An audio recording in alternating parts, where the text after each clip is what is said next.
먹고 싶지 않고 네. 더우니까. 예. 식혜는 그 밥알을 띄우잖아요. 그래서 아이들이 그 밥이라도 먹이면 좋다. 아이들이 일단 몸에 크게 나쁘지 않은 거는 먹이는 게 좋잖아요. 그래서 식혜 밥알 그거 애들 잘 먹거든요. 아 근데 문제가요. 식욕을 돋구기 위해서 먹는 음료가 뭐죠? 그렇지. 식혜 안에 밥알을 먹는 게 봐요. 그거 아니에요. 가만있어 봐요. 식혜 밥알을 먹다 보면 탄력 받아서 밥도 먹거든요.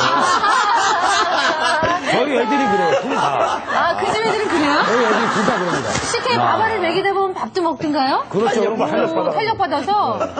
굉장히 특이한 경우예요. 김민희 씨는 수정과 그 계피와 그 어떤 그런 향이 입맛을 자극할 것 같은 생각이 드는데요. 수정과 좋아하시죠? 네.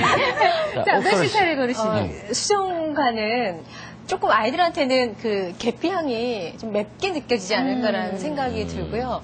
자, 대부분 조금 무난하게 식욕을 어른도 그렇고 아이들도 그렇고 조금 그 입맛을 돋군다거나 그렇게 지쳤을 때는 매실이 아닐까. 네. 예. 알겠습니다. 자, 자, 교수님 정답은요? 예, 정답은 3번 매실입니다. 오늘 좀 되는 나이라니까요. 이런 날이 있어요. 몸 좀 풀리시네요. 어떤 이유 때문에 그럴까요, 교수님? 예, 뭐 4번에 콜라를 다 하신 분은 한 분도 없으신 것처럼 콜라는 여러분들이 까만 설탕물이라는 거 알고 계시고 네. 카페인도 들어있고 인도 들어있으면 나쁘다는 거 아시고요. 그럼 이제 우리가 식혜와 수정과는 전통 음료로 매실하고 같은데 왜 안 되냐 이렇게 말씀하실 텐데요. 역시 식혜와 수정과에도 설탕이 굉장히 많이 들어있어요. 그래서 집에서 만든 식혜를 우리가 집에서 작은 공기로 하나 이렇게 한 컵을 먹으면요. 한 설탕이 한 23g 들어있고요. 열량으로 치면 한 100칼로리가 들어있고요. 그렇군요. 네. 그 다음에 수정과도 마찬가지예요. 100칼로리면 밥 3분의 1 공기. 와. 근데 이제 그것을 먹었을 때 사실은 아까와 마찬가지로 오렌지 주스와 마찬가지로 설탕이 갈증을 해소시키거나 수분을 보충하는 목적에 방해가 되고요. 또 거기 들어있는 열량이 충치나 비만을 일으키고요. 그다음에 당분이 많았을 때 오히려 더 다른 식욕을 떨어뜨릴 수 있는 가능성들이 있게 되죠. 근데 이 매실의 신성분이 뭔가를 한번 생각해 볼게요. 그 신성분은요, 매실 속에 있는 여러 가지 유기산인데요. 그 중에서 가장 대표적인 거 하나만 들라 그러면 구연산이라는 유기산이 들어있습니다. 근데 이 시큼한 맛이요, 아까 말씀드린 것처럼 식욕을 좀 촉진을 하고요. 그 다음에 우리가 이제 뭐 나른하다, 찌뿌둥하다 이런 것들이 이제 근육에 젖산이라는 성분이 쌓이면 이렇게 나른하고 이렇게 근육이 무력감이 오는데요. 이런 유기산들이 젖산을 분해해서 내보내는 역할을 하기 때문에 이런 근육의 피로감도 좀 풀릴 수가 있고요. 또 매실에 들어있는 비타민 C가 여름철에 이렇게 지쳤을 때에 그 원기를 회복하고 하는데도 도움이 될 수 있습니다. 알겠습니다. 네. 자, 오늘은 이렇게 해서 건강 음료에 대해서 여러 가지를 알아봤습니다. 네. 자, 다음은 자녀의 발달을 이해하고 그에 따른 적절한 부모의 양육 태도에 대해서 알아보겠습니다. 대박이야! IQ!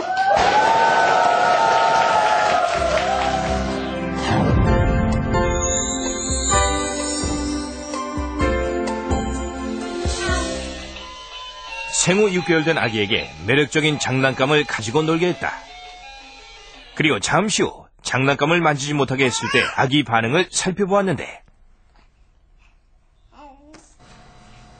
아기는 손을 뻗어보지만 잡을 수 없다는 것을 알자 이내 손가락을 빨며 다른 곳을 쳐다보는 등 욕구를 잇기 위한 행동들을 했다.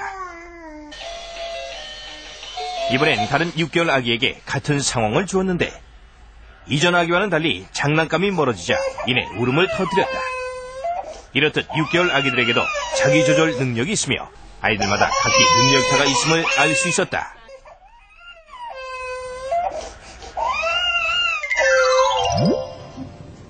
이제 한창 움직임이 많아지는 돌 무렵이 되면 아이들의 자기조절 능력은 기질에 따라 좀 더 뚜렷하게 달라지는데 아이의 호기심을 자극하는 화분을 주고 엄마가 만지면 안 된다고 했을 때 돌 무렵 아이가 행동을 조절할 수 있는지 살펴보았다. 안 돼.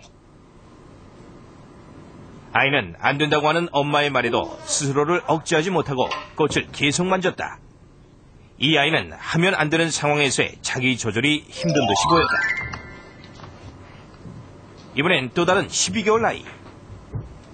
역시 엄마와 아이가 각각 책을 보고 있는 상황에서 제작진은 화분을 주었는데 아이는 화분을 보자마자 관심을 보였다. 이거 아예 안 돼. 안 되지? 하지만 엄마가 안 된다고 하자 아이는 더 이상 화분에 관심을 갖지 않고 다른 곳으로 관심을 돌렸다. 이렇듯 볼 무렵이 되면 아이들의 자기조절 능력차는 이전보다 훨씬 명확하게 나타난다고 한다. 이제 말문이 트인 3세 아이들이 두려움에 처했을 때 어떻게 감정 조절을 하는지 살펴보자.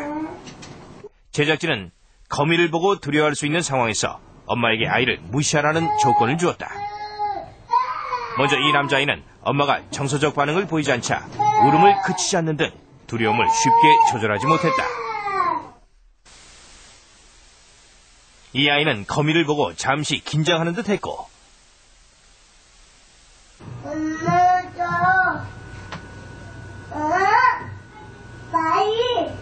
엄마에게 도움을 청해보았다. 하지만 엄마가 반응을 보이지 않자 나름대로 두려움을 조절하기 시작했다. 그리고 스스로 거미를 만지며 재미를 느끼기도 했다.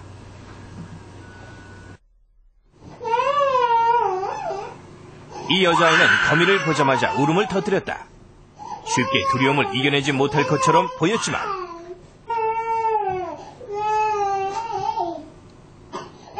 잠시 후 엄마 품에 안겨 목걸이를 만지며 서서히 두려움을 이겨내기 위한 감정 조절을 시작했다. 아이 스스로 감정을 어떻게 조절할 수 있는지 자기만의 방법을 알아낸 것처럼 보였다.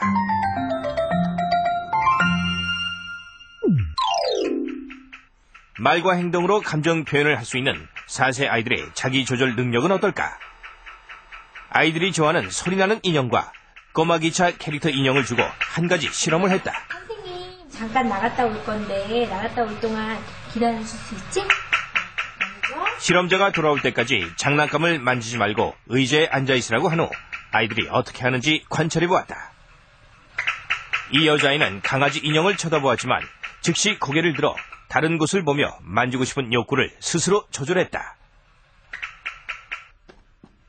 이 남자아이 역시 장난감에 대한 호기심이 가득한 표정을 보였다. 하지만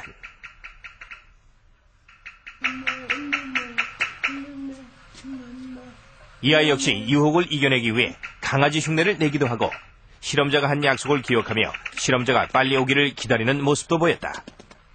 이처럼 3, 4세가 되면 아이들의 자기조절 능력은 더욱 다양해지는데 이런 발달과 더불어 중요한 요소가 바로 외부 환경이다.